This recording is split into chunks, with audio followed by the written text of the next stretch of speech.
Hello, investors and traders, and welcome to the weekly market report. I'm AJ Monte, and this is a one-year daily candle chart of the Dow Jones Industrial Average ETF, ticker symbol DIA. Now, if you follow along each and every week, you'll know that I leave my lines on the chart from the previous week so you can see how the forecast worked out.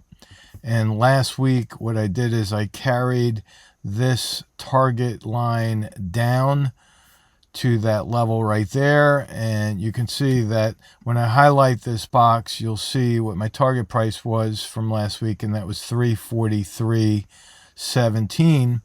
And we hit that on Monday. We bounced just a little bit, came right back to it on Thursday, and lo and behold, we closed below this key support level here on higher volume. You see that as I magnify that, you see the higher volume. Now, I'm going to erase these lines now because now that we've hit the target, I'm going to set new target lines. And when you have a red candle like that on higher volume, that tells us that the sellers are becoming more motivated. Now, the oscillators down here, the stochastics and the CCI, you see this slight hinge on the CCI, but I do believe that we're going to go lower on Tuesday. Remember that we have a shortened trading week, so Monday the market to close for George Washington's birthday. Therefore, Tuesday and Wednesday, I think we're going to go lower. Whether or not we bounce, we'll have to see, but I'm being more conservative with that downside target down to 337.71. So we'll have to see what happens. If the volume drops on Tuesday or Wednesday as we're going lower, we might see a little bit of a bounce back up to this moving average, but right now all the pressure is on the sell side, and I'm going to talk a little bit more about that when we look at the breadth of the market. So that's the diamonds. If I look at the Qs, it's a ticker symbol QQQ. It's more or less the tech sector.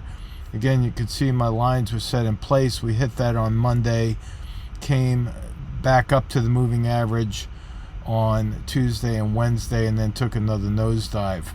Now, here too, I'm going to leave this target down here, this target support level in place. I'm just going to extend my line to that support level. I do believe that we are going to touch that next week.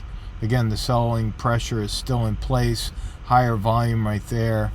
I'll erase these lines now that the targets have been hit, but I will leave this upside resistance in place right here.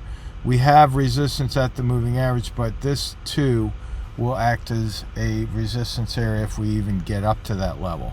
Now, here's the key point to look out for. If we break out below that support level of 334.81, which is my target right here, actually 334.97, the support level is a little bit lower, but if we hit that target, break out below support, then this market can run, because look what's happening on the weekly chart. This is a key support level, and we see that the next support level is going to be down here from the lows on May 10th, which would be right there at around 310. So you got to watch out for that. If we break this support level, then the next support level is 310. And if you're long the market, I've been talking about this for a long time, but if you're long the market and you're a buy and hold investor, you have to be really careful, because this market is getting treacherous for those who are long the market. So again, that's the Qs. Now, if I go to the S&P, SPY, something very interesting happened this week. Not only did we hit my target precisely, in fact, we almost closed exactly on my target. Again, my target box right there was 432.57. We closed today hitting that target again on higher volume. I think we're going to go and test these lows down here. And so Tuesday, Wednesday, the selling pressure will still be on. Downside price target right there for SPY is 428.03.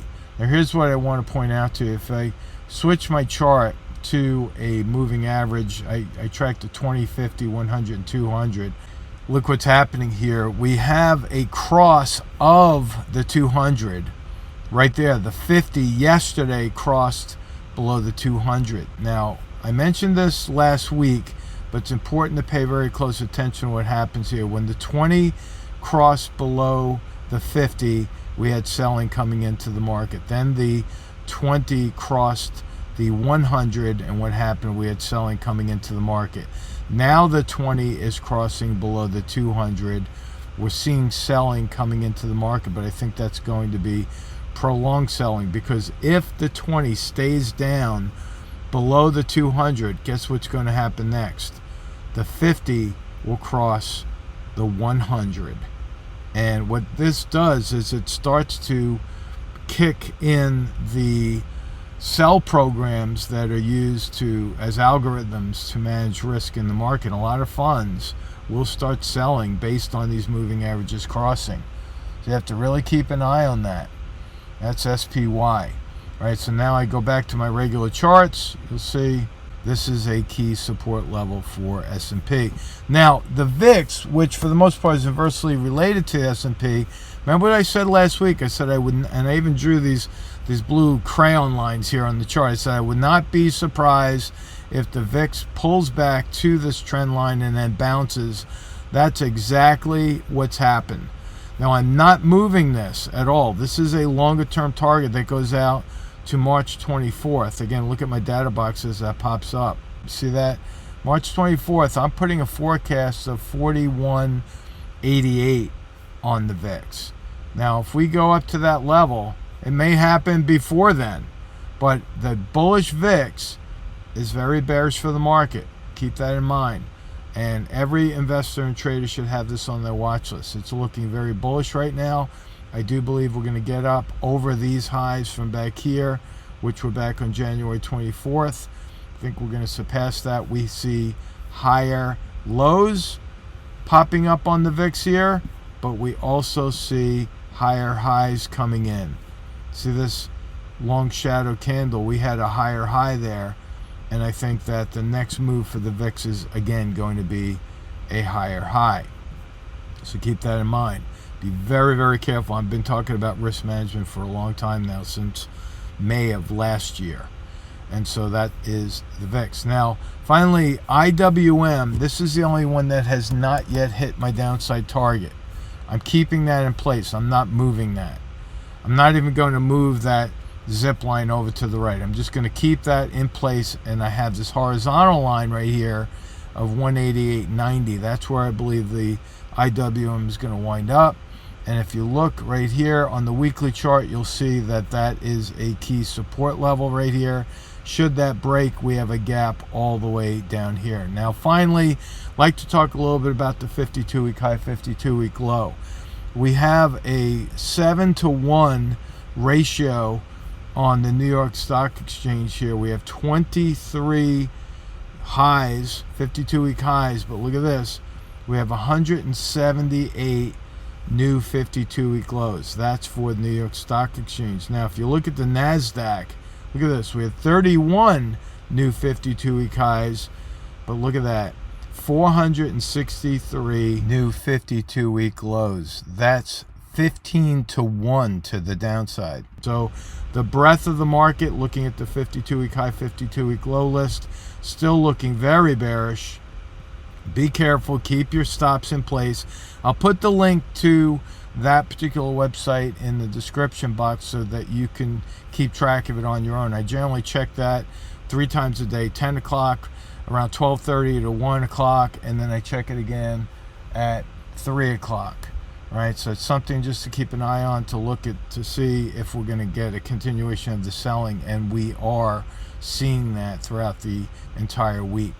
So my last request to you is this: please subscribe, like, add comments. I love when you put your comments out there, and also share. When you share, you're helping get the word out about technical analysis, and you're doing everyone a favor by doing that. We do rely on people sharing this to social media pages, gets the word out. People see the accuracy of the charts, and then they continue to follow and make money, and above all, hopefully those folks are also managing risk in these very interesting times in the market. So enjoy the rest of this long weekend. Hopefully you're spending that time with your family and your friends, and we will talk to you next week. So long.